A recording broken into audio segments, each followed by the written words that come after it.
Friends, आज हम लोग पढ़ेंगे गणित की 10 प्रमुख शिक्षण विधियाँ। आगमन विधि, निगमन विधि, संश्लेषण विधि, विश्लेषण विधि, जितनी भी विधियाँ हैं ये सारी विधियाँ आपके हर सिलेबस में, जितने चाहे यूपी टेट हो, सी टेट हो, सुपर टेट हो, एमपी टेट, कोई भी टेट हो या फिर कोई भी आपका एग्ज़ाम हो, सब में पूछा जाता है। अब उसको हम लोग ध्यान देंगे और आगे बढ़ते हैं। इस विधियाँ अगर आप इस विधि में क्या होता है, आपको प्रत्यक्ष से प्रमाण की ओर, स्थूल से सूक्ष्म की ओर, इस विधि में अनुभव, उदाहरण तथा प्रयोग का अध्ययन करना, नियम निकालना और ज्ञात तथ्यों के आधार पर उचित सूझबूझ के निर्माण जो है निर्णय लिया जाता है। इसमें शिक्षक छात्र को अध्ययन यानी पहले एग्जाम्पल दिया जाता है, उसके बाद एग्जाम्पल देने के बाद रूल तक यानी नियम तक पहुँचा जाता है। यानी एग्जाम्पल से रूल, उदाहरण से नियम की ओर अध्ययन किसमें कहलाता है? आगमन विधि, इंडक्टिव विधि में। यानी उदाहरण से नियम की तरफ जाएंगे तो क्या होगा, आप जो है यहाँ पे ध्यान दीजिए। आगमन विधि के जो जनक हैं अरस्तु, अरस्तु जो है आगमन विधि के जनक हैं, इसको याद रखिएगा। अब प्रत्यक्ष से प्रमाण हो गया। प्रत्यक्ष से प्रमाण की ओर क्या होता है, अब यहाँ पे हमें एक बड़ा कोई चीज़ जो है दिखा दिया, जैसे पेड़ दिखा दिया जाए, अब उसको एग्जाम्पल देके बता दिया गया कि हाँ ये पेड़ है। उसके बाद धीरे धीरे उसकी खोज करते करते हम जो है आगे निकल जाते हैं। यानी कि हम लोग जो है प्रमाण की तरफ पहुंच जाते हैं कि पहले क्या था, उसके बाद में ये हो गया। जैसे त्रिभुज का अंतःकोणों का जो है 180 अंश होता है, तो हम लोग जिसे कोणों के मान कुछ दिए रहते हैं, जोड़ लेते हैं, जोड़ने के बाद देखते हैं कि 180 हो रहा है कि नहीं, तो हम लोग हल करके उसको निकालते हैं, 180 हो रहा है। अगला है स्थूल से सूक्ष्म की ओर। यानी स्थूल से सूक्ष्म यानी बहुत बड़े से बहुत छोटा। यानी कि बहुत बड़े का मतलब अगर देखा जाए तो यहाँ पे बड़े आयाम यानी बहुत कोई जैसे बड़ा एग्जाम्पल देके उसके बाद छोटे छोटे भागों में उसको हम यानी सूक्ष्म, उसके सूक्ष्म तरीके। उसके बाद तीसरा है विशिष्ट से सामान्य की ओर। जो है यहाँ विशिष्ट से सामान्य यानी विशिष्ट किसी कोई चीज़ जो है विशेषता बता दिया जाए, उसके बाद हम लोग उसके सामान्य नॉर्मलता की तरफ चलेंगे। एक और जो है आपका उदाहरण से नियम की तरफ भी है, विशेष सामान्य की ओर जो है। उसके बाद अगला है चरण फर्स्ट। चरण में क्या है, सर्वप्रथम हम एक उदाहरण प्रस्तुत करते हैं, उस उदाहरण का निरीक्षण किया जाता है, फिर उसके बाद फिर क्या करते हैं, उदाहरण के आधार पर एक नियम बनाया जाता है।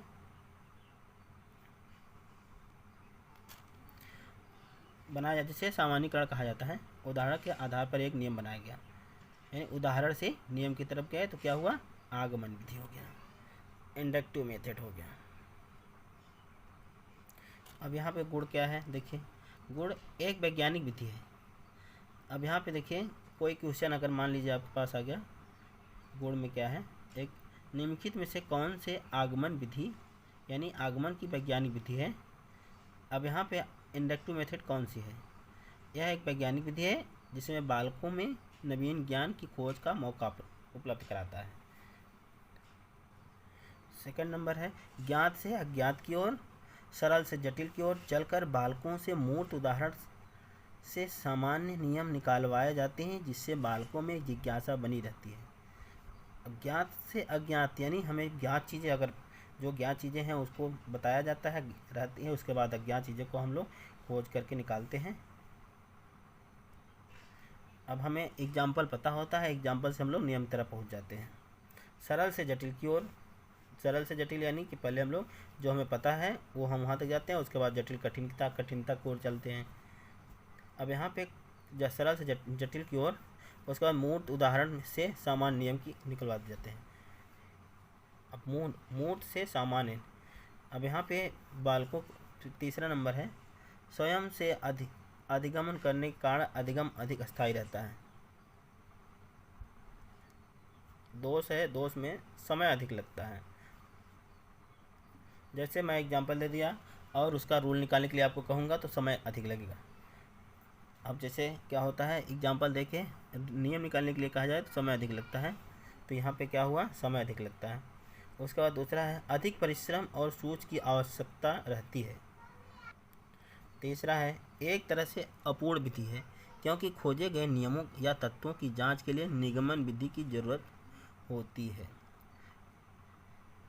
ये छोटी कक्षाओं के लिए भी इम्पॉर्टेंट है। एक तरह से अपूर्ण विधि है क्योंकि खोजे गए नियमों का तत्वों की जांच के लिए निगमन विधि का उपयोग करते हैं। आगमन पूरी तरह हो गया। अब आगे अगला निगमन विधि। अब यहाँ पे निगमन विधि देखेंगे हम लोग।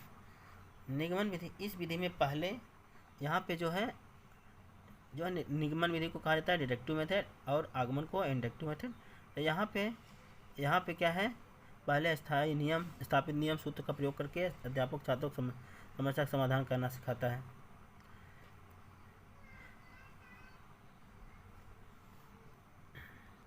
इसमें अध्यापक क्या करते हैं, पहले नियम बताते हैं, नियम बताने के बाद सूत्र का प्रयोग करके उदाहरण बाद में देते हैं। यानी नियम से उदाहरण की ओर हो जाता है, सामान्य से विशिष्ट की ओर हो जाता है। इसी प्रकार अब यहाँ पे नियम से उदाहरण की ओर एक, सामान्य से विशिष्ट दो, सूक्ष्म से स्थूल की ओर एवं प्रमाण से प्रत्यक्ष की ओर चलती हैं। जितने भी नियम हैं ये सब आगमन विधि के जस्ट उल्टा है। अब यहाँ पे नियम से उदाहरण हो रहा है, पहले क्या था, उदाहरण से नियम।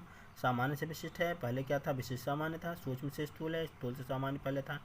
अब प्रमाण से प्रत्यक्ष था, प्रत्यक्ष से प्रमाण की ओर हो गया। अब यहाँ पे जस्ट ये सब जितने हैं सब उल्टा है, आगमन विधि के उल्टा।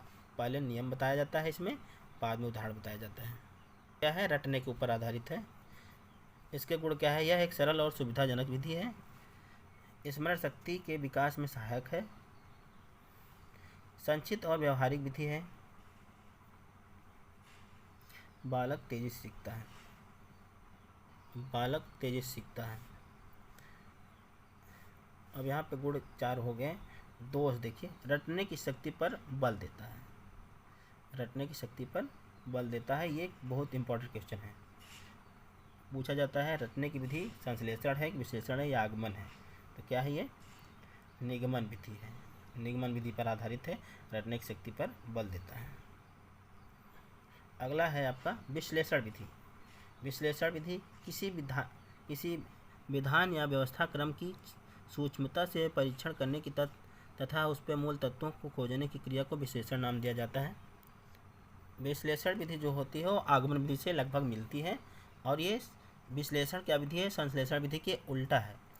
अब यहाँ पे विश्लेषण विधि क्या है, किसी विधान व्यवस्था क्रम की सूक्ष्मता से परीक्षण करने तथा उसके मूल तत्वों की खोजने की क्रिया को विश्लेषण नाम दिया जाता है। यह विधि अज्ञात से ज्ञात की ओर चलती है। इसका प्रयोग रेखागणित में प्रयोग, नियम आदि को सिद्ध करने से प्रयुक्त होता है। यहाँ पे अज्ञात से ज्ञात की बात हो रही है। अगर हमें कोई चीज़ ज्ञात नहीं है, पहले अज्ञात चीज़ पे हम लोग करेंगे, उसके बाद फिर ज्ञात कर लेते हैं उसको। पाइथागोरस का प्रयोग, कर्ण का वर्ग, आधार का वर्ग, लंब का वर्ग, जिसे है ना ए स्क्वायर बराबर, जैसे A B square plus C square जैसे होता था। कर्ण का स्क्वायर बराबर आधार का स्क्वायर प्लस लंब के स्क्वायर, वही सूत्र है यहाँ पे जैसे प्रयोग है विश्लेषण विधि में, एनालिटिकल मेथड। अब अगला है इसका गुण। यह एक मनोवैज्ञानिक विधि है जो बालकों में जिज्ञासा उत्पन्न करने में अध्ययन प्रति रुचि उत्पन्न करती है। स्वयं समस्या का समाधान करने, हल खोजने पर बल देती है। ये जैसे आगमन विधि, जैसे अन्वेषण क्षमता अर्थात खोज करने की क्षमता का विकास होता है, अस्थायी ज्ञान उत्पन्न होता है। यहाँ पे अन्वेषण क्षमता अर्थात खोज करने की क्षमता का विकास होता है और स्थायी ज्ञान उत्पन्न होता है। दोष क्या है, अधिक समय लेने वाली विधि है। कुशल अध्यापक की जरूरत होती है इसमें कुशल अध्यापक की जरूरत होती है। ये इसको दो। चौथा नंबर है संश्लेषण विधि। यहाँ पे देखिए, संश्लेषण का अर्थ होता है अनेक को एक करना, अर्थात इस विधि में कई विधियों का उपयोग करके समस्या का समाधान करने पर बल दिया जाता है। संश्लेषण का अर्थ होता है अनेक को एक करना, यानी कई चीज़ें हैं उसको एक किया जाता है। समस्या आपका जो है एक है, उसको तोड़ के कई भागों में तोड़ दिया तब हल किए, तो वो क्या था, विश्लेषण था। यहाँ पे समस्या एक था, उसको तोड़ के कई भागों में कर दिया, तो वो क्या हुआ, विश्लेषण था। लेकिन यहाँ पे क्या है, यहाँ पे कई समस्याएं हैं, उसको हम जो है एक करके हल करेंगे। यानी कई टुकड़े में समस्या है और उसको हम जो है टुकड़े करके हल करेंगे, तो क्या होगा, यानी कि संश्लेषण का उल्टा विश्लेषण, यानी विश्लेषण का उल्टा संश्लेषण। तो यहाँ पे क्या है, संश्लेषण में क्या हो रहा है, अनेक को एक करना, यानी अनेक को एक करना। इन्हें कई विधियों का प्रयोग करके समाधान करके बल दिया जाता है। हिंदी पढ़ाने में पहले वर्णमाला लिखाया जाता है, तब शब्दों का ज्ञान कराया जाता है, तत्पश्चात शब्दों का वाक्य बनाया जाता है। ये लगभग निगमन विधि से मिलती जुलती है। ये लगभग निगमन विधि। संश्लेषण विधि के गुण, ज्ञात से अज्ञात की ओर ले जाती है, अर्थात ज्ञात नियमों का प्रयोग करके अज्ञात परिणाम प्राप्त किया जाता है। जैसे एक वेद की त्रिज्या अगर दिया गया है, वेद का क्षेत्रफल क्या होगा, तो हम लोग क्या करेंगे, सूत्र में मान रख के निकाल लेंगे। ये क्या है, सरल और सुविधाजनक होती है। यहाँ पे पहले एग्जाम्पल दे दिया गया, उसके बाद हम लोग सूत्र में यानी नियम पता है तो उसमें हम लोग मान रख के निकाल लेंगे। सरल और सुविधाजनक विधि मानी जाती है। इसके भी 4 पॉइंट हैं। समस्या का समाधान तीव्रता संभव हो जाता है इसमें। स्मरण शक्ति के विकास में सहयोग करता है। ज़्यादातर गणित का समस्याओं का समाधान इसी विधि में उपयोग किया जाता है। दोष क्या है, रटने की प्रवृत्ति पर जोर दिया जाता है, जिससे अन्वेषण क्षमता विकास का मौका उपलब्ध नहीं हो पाता। निगमन आगमन विधि का उल्टा है, संश्लेषण विश्लेषण का अगला है प्रयोगशाला विधि। प्रयोगशाला विधि क्या है, इस विधि के प्रयोग के लिए हमें प्रयोगशाला की ज़रूरत होती है, जिससे हम समस्या को यांत्रिक तरीके से हल करते हैं। पाइथागोरस प्रमेय को प्रयोगशाला में सिद्ध करना। अब यहाँ पे पाइथागोरस प्रमेय को लैब यानी प्रयोगशाला में हल करेंगे। करके सीखने जो बल हो करके सीखने पर बल दिया जाता है, प्रयोगशाला विधि द्वारा होता है। इसे गुण क्या है, रुचिकर विधि है। ये क्या है, रुचिकर का स्थायी अधिगम का स्रोत है। तर्क क्षमता निगमन क्षमता का विकास होता है, इसमें का विकास होता है, रचनात्मक का विकास भी होता है इसी में। अगला दोष आ गया, खर्चीली विधि होती है, खर्चीली विधि है। कम संख्या वाली कक्षा के लिए भी उपयोग में लाई जा सकती है। छोटे उम्र के बच्चों की रुचि उत्पन्न नहीं कर पाती है। अगला है समस्या समाधान विधि। समस्या समाधान विधि क्या है कि समस्या का समाधान या हल प्राप्त करने के लिए क्रमबद्ध तरीके से किसी सामान्य विधि या तदर्थ विधि का प्रयोग करना पड़ता है। समस्या समाधान अधिगम अंतर्गत लर्निंग बाय सॉल्विंग प्रॉब्लम के अंतर्गत जीवन में आने वाली नवीन समस्या का तरीका हल निकाला संभव होता है, यानी लर्निंग बाय डूइंग, करके सीखने पर बल देता है। अब यह है अगला 57 नंबर प्रयोजन विधि। इस विधि में किसी भी समस्या के समाधान के लिए छात्र स्वयं किसी भी समस्या का समाधान अपनी स्वाभाविक तार्किक शक्ति के द्वारा जानकारी प्राप्त करता है तथा अपने व्यवहारों में परिवर्तन करके समस्या का हल खोजता है। अब यहाँ पे प्रयोजन विधि में छात्र स्वयं किसी समस्या का समाधान करेगा तो प्रयोजन विधि हो जाएगी। अपने व्यवहार में परिवर्तन करके समस्या का खोज निकालता है। प्रयोजन विधि के जनक अगर बात करें तो प्रयोजन विधि के जनक किलपैट्रिक हैं। इस विधि में समस्या का खोजने के लिए प्रयोजनपूर्ण कार्य किए जाते हैं। अगला है व्याख्यान विधि। यह विधि शिक्षण की सबसे प्रचलित विधि है। इसमें कुशल अध्यापक अपने व्याख्यान द्वारा पूरी कक्षा या समूह को उनकी समस्या के समाधान को विधि से परिचित कराता है। यहाँ पे जो बच्चे को समस्या का समाधान अध्यापक क्या करता है, व्याख्यान द्वारा समस्या का समाधान करता है, और जो है बच्चे शांत रहते हैं इसमें, यानी कि समस्या का समाधान इसमें परिचित कराता है। अर्थात जैसे ये क्या है, शिक्षक पे ऊपर निर्धारित होता है, अर्थात इसमें क्या होता है, ये शिक्षक केंद्रित मानी जा सकती है। अगला है विचार विमर्श विधि। इस विधि में बालक व अध्यापक अपने तर्क द्वारा अपनी समस्याओं को एक दूसरे के अनुभव पर ज्ञान के आधार पर सुलझाने का प्रयास करते हैं। यहाँ पे क्या है, विचार विमर्श विधि। बालक और अध्यापक दोनों लोग मिलकर अपने विचारों को, अनुभवों को ज्ञान के आधार पर सुलझाने का प्रयास करते हैं। लास्ट या अंतिम विधि है अंशधान विधि। बोधपूर्वक किए गए प्रयत्न के तत्वों को संकलित करके सूक्ष्मग्राही तथा विवेच बुद्धि से उसका अवलोकन या विश्लेषण करके नए तत्व या सिद्धांतों की खोज करना ही अनुसंधान विधि है। यानी है आगमन विधि यानी इंडक्टिव मेथड।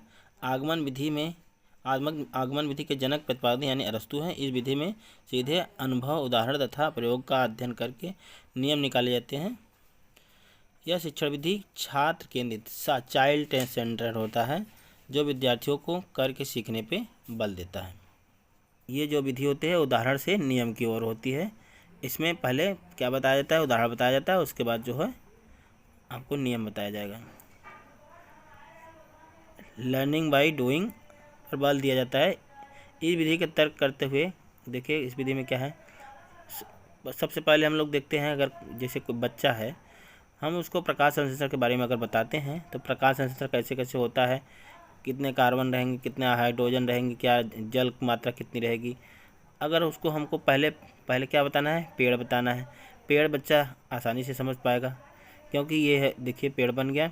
अब उसके बाद बच्चे को हमने सबसे पहले क्या बताया, पेड़ बताया, पेड़ का उदाहरण बता के उसके बाद उसमें प्रकाश संश्लेषण का नियम निकालने के लिए बताया। तो प्रकाश संश्लेषण कैसे कैसे मतलब कार्बन डाइऑक्साइड ग्रहण करेगा या ऑक्सीजन छोड़ेगा, ये मतलब देखना है इसको। स्थूल से सूक्ष्म, स्थूल का मतलब होता है मोटा यानी बहुत बड़ा। अगर बच्चे को पेड़ के बारे में बताया जाए तो बहुत बड़ा है, और सूक्ष्म यानी बहुत प्रकाश संश्लेषण जो प्रकाश संश्लेषण की क्रिया जो होती है वो सूक्ष्म होती है। तो हम लोग उसको पहले बच्चे को क्या बताएं, स्थूल यानी। दूसरा है अज्ञात से अज्ञात की ओर, यानी कि जो बच्चों को जानकारी पता है, जैसे बच्चों को पेड़ के बारे में जानकारी है तो उसको हम लोग जैसे पेड़ के बारे में बता है बच्चे को कि पेड़ के नीचे रहा है, पेड़ कैसा है, मोटा है, क्या है, उसको फिर अज्ञात चीज़ें बताएंगे, अज्ञात। फिर उसके बाद तीसरा नंबर है मूर्त से अमूर्त की ओर। यहाँ पे कंक्रीट टू एब्स्ट्रैक्ट, मूर्त का मतलब होता है जिसको हम देख सकते हैं, पकड़ सकते हैं, छू सकते हैं। ये क्या है आपका है मूर्त, यानी पेड़ जो है आपका छू सकते हैं, पकड़ सकते हैं, देख सकते हैं। यानी अमूर्त यानी जो हम नहीं जानते हैं, जैसे प्रकाश संश्लेषण की क्रिया है। अब यहाँ पे प्रकाश संश्लेषण क्रिया कैसे शुरू होगी, अब यहाँ पे बच्चे को पता है, एग्जाम्पल दे दिया गया कि पेड़ के बारे में बताना है और उससे नियम निकालना है। और देखिए प्राइमरी लेवल में इस विधि का ज़्यादा प्रयोग किया जाता है। अगला है निगमन विधि, डिडक्टिव मेथड। डिडक्टिव मेथड जो है आगमन विधि का अपोजिट यानी उल्टा। जैसे आगमन विधि था सेम उसका अपोजिट। यहाँ पे इसके नियम, इस नियम के भी प्रतिपादक क्या हैं, अरस्तू हैं। इस विधि में सर्वप्रथम विद्यार्थियों को नियम का ज्ञान दिया जाता है, इसके बाद उदाहरण देकर नियम का समझाया जाता है। यह क्या होता है, शिक्षक केंद्रित होता है। वो क्या था, बाल केंद्रित था, यह क्या है, शिक्षक केंद्रित है। उसमें उदाहरण से नियम की तरफ जा रहे थे, इसमें क्या था, इसमें है नियम से उदाहरण की तरफ जाएंगे। अब यहाँ पे ये टीचर आगमन विधि का ठीक विपरीत है, इसमें सारे नियम शिक्षक ही सिखाते हैं, ये आगमन विधि का ठीक विपरीत है। अब यहाँ पे देखिए, यहाँ पे सूक्ष्म से स्थूल की ओर और अज्ञात से अज्ञात की ओर, नियम से उदाहरण की ओर आगे बढ़ते हैं। इसमें क्या है, नियम से उदाहरण की ओर तरफ जाएंगे, पहले नियम बता दिया जाएगा, प्रकाश संश्लेषण का नियम जो होता है उसको, उसके बाद पेड़ उदाहरण देते हैं। अगला है प्रोजेक्ट मेथड। प्रोजेक्ट मेथड क्या है, प्रोजेक्ट विधि में इसके प्रवर्तक जो हैं किलपैट्रिक है। यह विधि अनुभव केंद्रित होती है। यह क्या होता है, अनुभव केंद्रित होती है। यह बालकों के सामाजिकरण पर विशेष बल देता है। इस विधि में विद्यार्थी स्वयं कार्य करता है और अच्छी समस्याओं का हल अपने स्वयं से विचारों के आधार पर निकाल लेता है। इस विधि में शिक्षार्थी जो है सक्रिय रहते हैं। यह बाल केंद्रित शिक्षा है। इस विधि में विद्यार्थी सक्रिय क्रियाशील रहते हैं, समूह में रहकर कार्य करते हैं और सीखते हैं, उनका आत्मविश्वास पैदा करता है। जैसे एक ग्रुप है, उस ग्रुप में कई बच्चे ऐड हो गए हैं। अब इसमें से कई बच्चे हैं जिनका सबको एक काम दे दिया गया है, जैसे पेड़ के बारे में बताया गया है। तो पेड़ के बारे में सबको अलग अलग जो है अपना अपना राय लेके आना है। तो बच्चे सब अपना अपना नोट्स बना के लेके आएंगे कि पेड़ के बारे में कौन, सब लोग अलग अलग लेके आएंगे लिख के। बच्चे घर पे जाएंगे और अलग अलग बगीचे में अपना जाएंगे, तो वहाँ पे जानकारी इकट्ठा करके लेके आएंगे। ये क्या आपका प्रोजेक्ट मेथड है। इसमें बच्चा खुद अपने विचारों को आदान प्रदान करता है और सीखता है। अगली विधि आपकी प्रत्यक्ष विधि, डायरेक्ट मेथड। इस विधि में बालक को बिना व्याकरण के नियम का ज्ञान कराए भाषा सिखाई जाती है। इस विधि में जो बालक की मातृभाषा होती है उससे बिना माध्यम बनाए उसे अन्य भाषा सिखाई जाती है। इस विधि में वार्तालाप के माध्यम से अधिक सीखने पर बल दिया जाता है। यह प्राकृतिक रूप से सीख सकते हैं। इस विधि में जो है देश सामग्री का प्रयोग किया जाता है। प्राथमिक कक्षाओं हेतु यह विधि अत्यधिक उपयोगी है।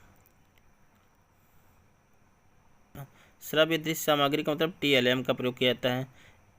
अगर किसी विधि को हम डायरेक्ट सीखते हैं तो क्या होगा, प्रत्यक्ष विधि हो जाएगी। हमारी जैसे हिंदी भाषा है तो हम इसको डायरेक्ट सीखते हैं। लेकिन अगर यही जो बालक अगर कोई अमेरिका का है तो वहाँ पे उसको इंग्लिश जो है उसका व्याकरण करना नहीं जरूर पड़ेगी, उसको डायरेक्ट सीखना है। इंग्लिश वो डायरेक्ट सीख जाएगा। हमारी भाषा हिंदी है, हम लोग हिंदी सीख लेते हैं। वो अगर अमेरिका का है, इंग्लिश बोलता है वहाँ पे, तो उसकी जो मातृभाषा इंग्लिश है उसको सिखाने के लिए कोई किसी की ज़रूरत नहीं है, वो खुद सीख जाएगा धीरे धीरे। इस विधि में वार्तालाप के माध्यम से जो है सिखाया जाता है, जिससे अगर जितना ज़्यादा वार्तालाप करेंगे, बात करेंगे जो है डायरेक्ट मेथड से, वो जल्दी सीखेंगे, उतना जल्दी सीखेंगे। विश्लेषण विधि यानी एनालिसिस मेथड, इस विधि के जनक हेनरी एडवर्ड आर्मस्ट्रांग है। इस विधि में समस्या के छोटे छोटे भागों में बांटकर अध्ययन करके जो समीक्षा करते हैं, फिर उसका हल निकाला जाता है। तो जैसे बच्चे को आपको पेड़ के बारे में बताना है, अगर बच्चे को क्या दिखाना है, एक जड़ दिखा दीजिए, तना दिखा दीजिए, पत्तियां दिखा दीजिए, अलग अलग पार्ट आप बना के इसको बता दीजिए। और जब बता देंगे तो उसको अध्ययन कर मतलब उसका जो है अध्ययन करेगा और समीक्षा करेगा, अध्ययन करके समीक्षा करेगा और उसके बाद हल निकालेगा कि ये जो है छोटे छोटे भागों में पहले उसको बताइए कि ये जड़ है, ये तना है, ये पत्ती है, उसके बाद ये फिर ये उसके पूरे पार्ट हैं। अगली विधि आपका संश्लेषण विधि, सिंथेसिस मेथड। सेम विश्लेषण विधि की जस्ट उल्टा। यहाँ इसके भी है जो है जनक है हेनरी एडवर्ड आर्मस्ट्रांग है, जो है आर्मस्ट्रांग है। विश्लेषण यहाँ पे जो है पहले क्या होता है, विश्लेषण करने के बाद जो है ही संश्लेषण का कार्य होता है। इस विधि में भी समस्या का या गतिविधि के छोटे छोटे भागों में जोड़ देते हैं, समस्या का हल किया जाता है। समस्या को जो है छोटे छोटे भागों में तोड़ लेंगे और समस्या का हल किया जाता है। छोटे छोटे भागों को जो है क्या करेंगे, भागों को जोड़ेंगे। यानी कि जैसे अगर अभी हम लोग उदाहरण बताए थे ना, पेड़ है, पेड़ को जो है पहले जो है जड़, तना, पत्ती, टहनियाँ सब उसको जोड़कर उदाहरण बना लिए पेड़। प्रोफेसर यंग के अनुसार संश्लेषण विधि द्वारा सूखी घास के से तिनका निकाला जा सकता है, परंतु विश्लेषण विधि से स्वयं तिनका पास से घास से बाहर नहीं निकाल सकता। प्रोफेसर यंग के अनुसार क्या है, संश्लेषण विधि द्वारा सूखी घास से तिनका निकाला जा सकता है, परंतु विश्लेषण विधि में स्वयं तिनका घास से बाहर निकलना चाहता है, बाहर निकलना चाहता है। इस विधि में बालक अनुकरण करके सीखता है, इस विधि को अनुकरण विधि कहा जाता है।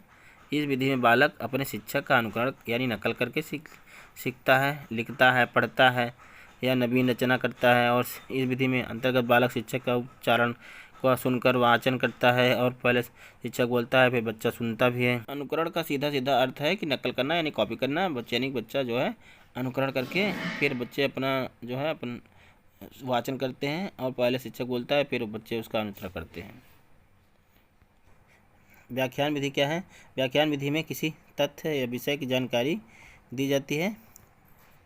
व्याख्यान विधि में क्या होता है, व्याख्यान विधि में किसी तथ्य के विषय की व्याख्या की जाती है। व्याख्यान विधि में शिक्षण की सबसे पुरानी विधि थी, प्राचीन विधि। प्रमुख इस विधि में शिक्षक की भूमिका प्रमुख होती है, इसे शिक्षक केंद्रित शिक्षण विधि मानी जाती है। यह जो है शिक्षण यानी शिक्षक केंद्रित है, इसका मतलब यह गलत है। यह जब भी मिलेगा व्याख्यान विधि तो अब लेक्चर मेथड, तो ये 99% आपका जो है गलत रहता है सीटेट के एग्जाम में। इसका विधि का प्रयोग अब कहीं पे भी नहीं किया जा रहा है। ये केवल जो है टीचर लेक्चर देता रहेगा, आपको कुछ समझ में आए या ना आए, बस ये विधि उसी में है। अगली विधि है आपकी मारिया मोंटेसरी विधि। मारिया मोंटेसरी इटली की एक चिकित्सा तथा शिक्षा शास्त्री थी, जिनके नाम से विश्व की जो है शिक्षा की मोंटेसरी पद्धति प्रसिद्ध है। शिक्षा की मोंटेसरी पद्धति प्रसिद्ध है। यह पद्धति 6 वर्ष के बच्चों तक को जो है प्रयोग में ली जाती है। इसका विकास डॉक्टर मारिया द्वारा रूस के विश्वविद्यालय में मंदबुद्धि बालकों की चिकित्सा हेतु शिक्षा की किया जाता है। कुछ समय बाद यह समस्या बालकों के लिए शिक्षा का उपयोग में लाई गई। अगला है डाल्टन विधि। डाल्टन विधि के प्रतिपादक क्या हैं, कुमारी हेलेन पारखस्ट को माना गया है। इस विधि में अध्यापक द्वारा छात्र को कुछ निर्धारित कार्य असाइनमेंट के रूप में दिए जाते हैं, जिन्हें विद्यार्थियों को समय के अंदर भीतर करके देना होता है। भाषा संचरण, अगली विधि है भाषा संग्रह, लैंग्वेज इंप्रेशन। यहाँ पे जो है यह एक व्याकरण विधि है। इस विधि में रचना के माध्यम से व्याकरण का ज्ञान दिया जाता है। प्राथमिक कक्षाओं हेतु यह विधि काम में ली जाती है।